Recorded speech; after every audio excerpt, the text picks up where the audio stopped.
देवेंद्र जी, इसमें अब थोड़ा एक महिला को प्रधानमंत्री ने कहा था महिला उनके साइलेंट वोटर्स हैं। आप लोगों ने एक लाडली बहन योजना शुरू की है अभी, इस पर बहुत चर्चा हो रही है देश भर में, काफ़ी इस पर तालियां भी मिल रही हैं और गालियां भी मिल रही हैं। आपने देखा होगा विपक्ष यहाँ काफ़ी बरसा रहा है, गोले बरसा रहा है। तो ये लाडली बहन योजना क्या पहुंचना शुरू हो गई है लोगों तक? दूसरा, क्या ये सफल होगी और कांग्रेस, एनसीपी, शरद पवार और जो बाकी पार्टियां आरोप लगा रही हैं कि फिजूल खर्ची हो रही है, तो इस पर कैसे होगा? क्योंकि बीजेपी तो फ्रीबीज के चक्कर में होती नहीं थी। देखिए, पहली बात तो ये है कि जब राहुल गांधी कहते हैं खटाखट खटाखट खटाखट, तो उन लोगों को कुछ लगता नहीं है। और हम लोगों ने अगर महिलाओं को कुछ देने की कोशिश की तो उसके ऊपर वो लोग टीका टिप्पणी करते हैं। अभी हम लोगों ने इस योजना के तहत 1 करोड़ से ज़्यादा महिलाओं के अकाउंट में पैसा जमा कर दिया है। आने वाली 31 तारीख को और 50 लाख महिलाओं के खातों में हम पैसा जमा करेंगे। और मैं ऐसा मानता हूं कि करीब 2.5 करोड़ तक जो महिलाएं हैं उनके खाते में ये सीधा पैसा पहुंचेगा। और मैं ये ज़रूर मानता हूं कि इसकी सफलता के कारण हमारा विपक्ष बौखलाया है। अभी वो लोग कोर्ट चले गए, एक बार गए, कोर्ट ने नकार दिया, अभी वापस कोर्ट गए हैं और कोर्ट में उन्होंने एक पिटीशन लगाई हुई है।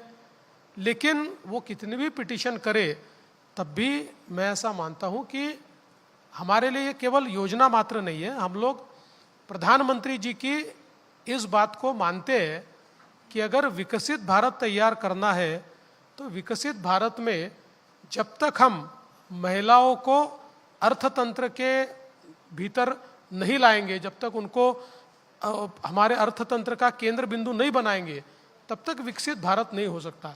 इसलिए हमने केवल लाडली बहन योजना नहीं की, हमने हमारी जो बच्चियां हैं उनको उच्च शिक्षा में भी, प्राइवेट कॉलेज में भी 100% फी उनकी राज्य सरकार भर रहा है।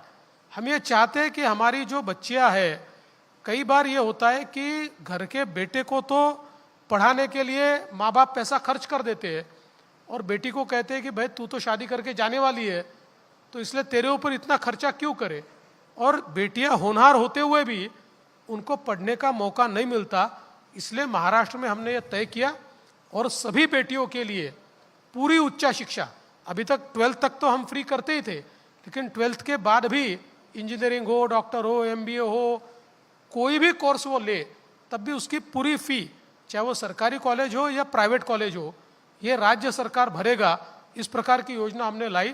तो मुझे लगता है कि कई योजनाएं जो महिलाओं के लिए हमने लाई है, उन योजनाओं के कारण निश्चित रूप से हमारे अर्थतंत्र के केंद्र में महिलाओं को लाने का जो प्रयास प्रधानमंत्री जी कर रहे हैं, उसका उदाहरण ही महाराष्ट्र ने तैयार किया है। इसमें देवेंद्र जी, इसमें एक सुप्रिया सुले ने एक तंज कस रही हैं बार बार इसमें कि उनका कहना है कि रिश्ते 1500 रुपये में नहीं खरीदे जाते, जो लाडली बहन आप लोगों ने शुरू किया है। आपको लगता है इन सब तमाम आरोपों के बाद ये योजना भी गेम चेंजर साबित होने वाली है? देखिए, इनका प्रॉब्लम ही ये है, ये जो सोने का चम्मच मुंह में लेकर पैदा हुए हैं ना, इनको 1500 रुपये की अहमियत समझ में ही नहीं आ सकती। इनके लिए तो 1500 रुपये कई होटल में जाके चाय पीने के बाद टिप देने की बात है।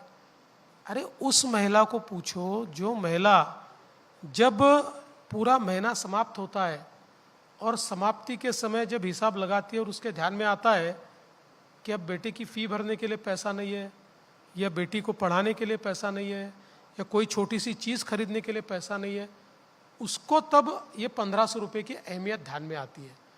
और मैं तो सुप्रिया ताई को और हमारे सारे विपक्ष को कहना चाहता हूँ कि ये जो आप लोग तंज कस रहे हैं कि आप महिलाओं को खरीद रहे हैं क्या, आप रिश्वत दे रहे हैं क्या, अरे भाई इस प्रकार से हमारी बहनों को या बहनों के प्यार को कोई खरीद सकता है क्या? अगर ईश्वर भी ऊपर से उतर कर नीचे आ जाए और पूरी दुनिया की दौलत भी सामने कर दे, तब भी कोई प्यार और कोई रिश्ता खरीदा नहीं जा सकता। इसलिए इसको इस प्रकार से आंकना ये बहुत गलत है। मैं आपको एक उदाहरण बताता हूँ कि एक महिला हमको इस दौरान मिली और उस महिला ने कहा कि बहुत आंख में आंसू लाकर कहा आपने बहुत अच्छी योजना शुरू की। तो मैंने उनको पूछा कि आपको क्यों ये योजना अच्छी लगती है? उन्होंने कहा देखो मेरे पति खेत में काम करने के लिए जाते हैं और बीमारी के कारण मैं खेत में काम करने में अक्षम हूं, इसलिए मेरे घर में मैं एक पैसा भी नहीं देती थी। अब मुझे ऐसा लगता था कि अपना कोई कंट्रीब्यूशन ही नहीं है मेरे घर पे। अब ये 1500 रुपये मेरे घर पे आ रहे हैं तो मुझे भी लगता है कि मेरा कोई ना कोई मेरे परिवार में कंट्रीब्यूशन है और मुझे भी एक सम्मान ये 1500 रुपये के कारण मिल रहा है। तो देखिए, देखने के लिए तो 1500 रुपये बहुत छोटी बात लगती है, लेकिन इस प्रकार की महिलाओं को उससे एक सम्मान भी मिलता है और एक प्रकार से आत्मविश्वास भी उनका खड़ा होता है। इसलिए मुझे लगता है कि सुप्रिया ताई ने जिस प्रकार का तंज कसा है वो बहुत गलत है। लाडली बहन तो बहुत सारी लाडली बहनों को बहुत सुनकर इसकी खुशी होगी, लेकिन कई मराठी बच्चे लाडला भाई योजना, ये लाडला भाई योजना भी आप लोग लेकर आए हैं क्या या इंट्रोड्यूस कर चुके हैं महाराष्ट्र के बच्चों के लिए? इसमें एक मैं जोड़ना चाहूंगा, जो शरद पवार की जो राष्ट्रवादी कांग्रेस पार्टी है उसके अध्यक्ष जयंत पाटिल ने कहा है कि अब लाडली बहन और लाडली भाई का और लाडली पत्नी योजना भी ले आए, वो तंज कस रहे हैं।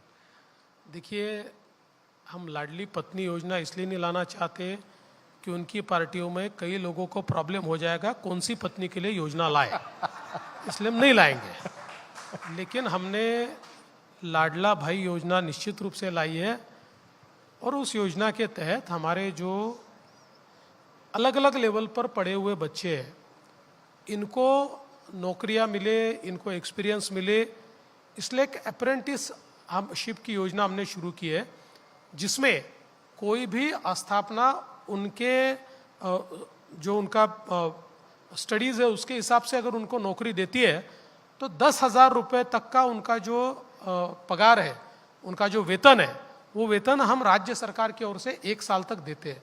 इसका फ़ायदा यह है कि 1 साल में वो अच्छा काम करे तो उनको वही नौकरी मिलेगी। अगर किसी कारण से वहाँ नौकरी उनकी कंटिन्यू नहीं हो पाई तो जो एक्सपीरियंस उनको मिला है, आज ये भी होता है ना, कोई कहीं नौकरी मांगने जाता तो उसको पूछते एक्सपीरियंस है क्या, तो ये एक्सपीरियंस 1 साल का जो उसके पास होगा या तो स्वयं रोजगार कर पाएगा या कहीं और नौकरी ले पाएगा। तो इस प्रकार की योजना भी हमने शुरू की है। 10 लाख युवाओं को इस प्रकार से हम लोग नौकरी दे रहे हैं। देवेंद्र जी, ये ऐसी योजनाएं हैं, एक जमाने में बीजेपी बचती थी कि हमें फ्रीबीज नहीं देनी है, हमें फ्रीबीज नहीं देनी है, हमें पैसे नहीं बांटने हैं। ये योजना है, आपको लगता है महाराष्ट्र सरकार अगर आप लोग चुन के भी आते तो ये सस्टेन कर पाएंगे फाइनेंशियली? आप लोगों ने सारा कैलकुलेशन कर लिया? जी हाँ, हमने पूरा कैलकुलेशन करके ही इसको तैयार किया है।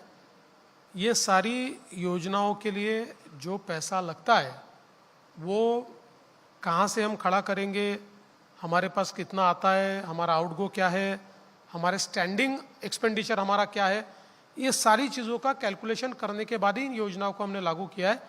इसलिए हम निश्चित रूप से इन योजनाओं को सस्टेन कर पाएंगे, ऐसा मेरा विश्वास है।